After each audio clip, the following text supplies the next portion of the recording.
do Livro, na Unicinos FM 103.3, também na TV Unicinos. Terra Sonâmbula do Mia Couto é o assunto da semana. E Camila Kiel, temos novamente participação de professora aqui da Unicinos no Clube do Livro. Vamos chamar novamente, então, a professora do curso de letras aqui da Unicinos, Eliana Pritt, para conversar conosco sobre essa obra. Confira. Mia Couto é o nome abreviado de Antônio Emílio Leite Couto, o grande escritor moçambicano atual e que vem tendo uma vasta produção.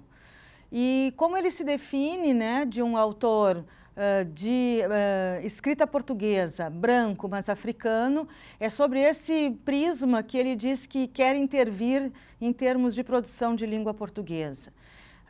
Vivendo num país de profunda tradição oral como é Moçambique, ele exatamente diz que é dessa forma que ele intervém na sua forma de escrever, na sua maneira de se colocar no mundo. Diz ele uma frase: a maneira como eu escrevo nasce dessa condição de que este é um país dominado pela oralidade.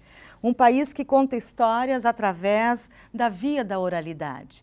E essa oralidade é o que marca muito a produção de todos os textos de Mia Couto, no sentido de propor neologismos, de uma repetição, de usos bastante inovadores da língua portuguesa. Uma preocupação que é compartilhada com quase todos os escritores africanos, no sentido de tentar se apoderar da língua portuguesa para nela inscrever a sua identidade. E isso não destoa da condição do Mia Couto ter participado do processo de independência, de ter atuado na Frelimo, de ter atuado tanto no jornalismo, quanto depois na área de preservação ambiental, já que a sua graduação é em biologia. E é dessa forma que ele está intimamente ligado ao seu país, às suas questões também. Continuamos aqui então falando sobre Terra Sonâmbula do Mia Couto no Clube do Livro, e a gente acabou ali na história, né, no bloco anterior, né, falando um pouco, né, sobre mais a parte do Kinzu. E a gente estava falando antes da Farida, e é curioso também falar que ela, na verdade, era irmã gêmea de outra pessoa, né? A Carolinda. E a gente vai descobrir isso só depois, na verdade, que ela é.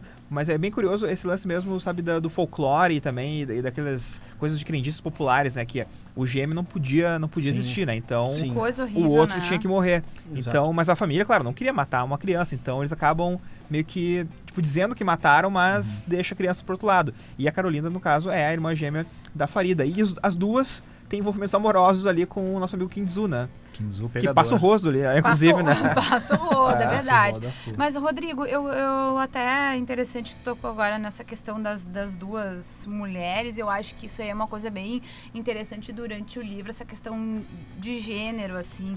E como o papel da mulher, né? Que papel que a mulher tem na sociedade, quais são os direitos dessa mulher, né? Então, acho que isso é bem interessante a gente falar um pouquinho dessa coisa da condição da mulher nessa sociedade, nesse tempo de guerra também, né? A Farida repete uma história de abandono, ela foi abandonada, isso aí que o Rodrigo comentou da questão dela ser gêmea, tem essa tradição, essa lenda, né? Então, ela foi abandonada, teve que sair de casa e ela acaba sendo violentada por um português, né? Que era marido da mulher que adotou, acolheu, né? Acolheu, né? Isso, acolheu. Virgínia. Isso aí. Então ela é abusada por esse cara, essa pessoa nojenta, esse cara, né? O Romão Pinto. E eu acho que ele meio que representa também, entendeu? Sim. A presença europeia, assim, né? E como essa presença é nociva muitas vezes nos países, né? Sim.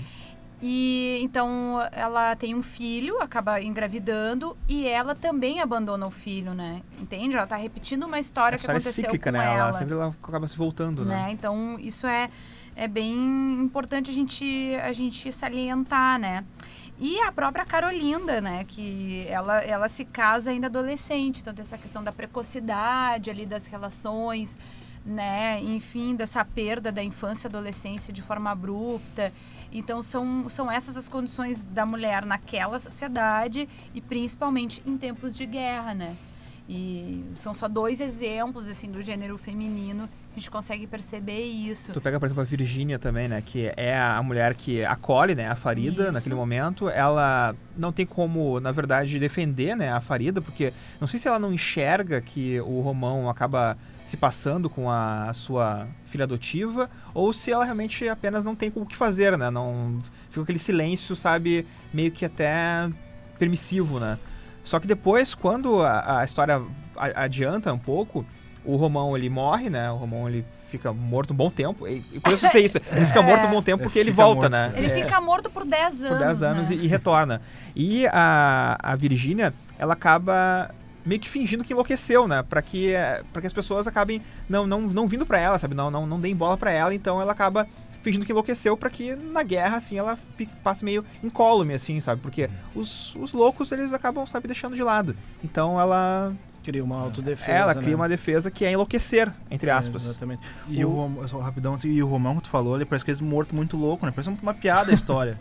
Porque ele só consegue sair daquela casa se ele carregar o maldito caixão junto. E aí ele tem que ir falar com as pessoas, tem que levar o caixão, carregando o caixão, ou pede pra alguém... E com a pessoa viva junto, né? Por isso que ele tem me ajuda a carregar esse caixão aqui. E o primeiro cara que ele encontra, que é o administrador, né? Vira em perna, né? Um administrador, né? Como a Carolina chama. Que é a marido da Carolina, exatamente. E vira em perna até que ele me ajuda aqui, maldito. Aí o cara ajuda ele, né? Aí eu achei muito hilário essa parte. Porque ele negocia com o morto, né? Quer dizer, o morto negocia com ele. O morto é que dá... Eu ia dizer, o morto é que dá a morta pra ele, né? Coisa ridícula. Incidente Mas o morto é que dá as cartas ali pra ele. Não, a gente vai fazer o seguinte, ó, tu vai fazer uma sociedade comigo, mas a Virgínia que tem os meus bens, ela que pode assinar as coisas, então, né, a gente vai ter que fazer... A questão é que a Virgínia e o Quintu estavam lá já, ouvindo também tudo, né? Tudo, né? Então, quer dizer, gente, é muito louco. Isso é bem muito louco. Doido. É um outro fator que também que a gente pode pegar e que ele tangencia a questão do cunho social aí, além da questão de gênero, mesmo ambientado no realismo mágico, realismo fantástico, enfim, é a questão de xenofobia, né?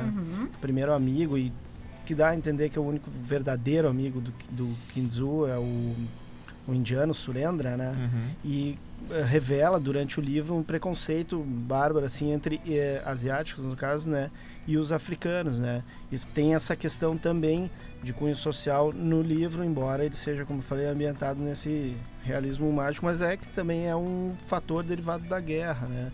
A gente chegou a comentar com a Camila na redação ali, quando a gente estava falando dessa questão de gênero, lembrou da xenofobia e até religião, tem perseguição um padre morre ali. Sabe? Então ele aborda várias questões assim durante o livro, além da história do protagonista principal, mas ele vai tangenciando essas questões de cunho social, né? É legal tu falar isso, né, Calbi? Porque o personagem, o Sarendra, o nome do personagem. Surendra. Eu gostei muito quando ele surgiu ali, por causa daquela amizade que ele tem, né, com o Kinzu. Achei um personagem bem interessante. E eu achei muito legal também aquela parte, realmente, que a gente vê bem o preconceito mesmo, né? As pessoas não olhando pro sujeito, ou terminando com o lugar de trabalho dele. Só que quando ele retorna, né, pra história, ele volta um outro sujeito. Nossa, né? ele totalmente anulado, né? Isso é muito curioso como o Miyakoto faz isso, porque ele cria um personagem que é um personagem realmente... que é um simpático, um personagem que é interessante, e quando ele retorna, tu consegue ver exatamente o peso daquele preconceito das pessoas, porque ele volta uma outra pessoa, ele volta uma pessoa anulada. Então, eu acho que isso é bem curioso do Miyakoto ter feito isso, sabe? Porque volta bem fora do prumo nesse personagem específico, né? Eu fiquei muito chocada, confesso, eu não sabia mesmo que Moçambique tinha vivido tanto tempo de guerra.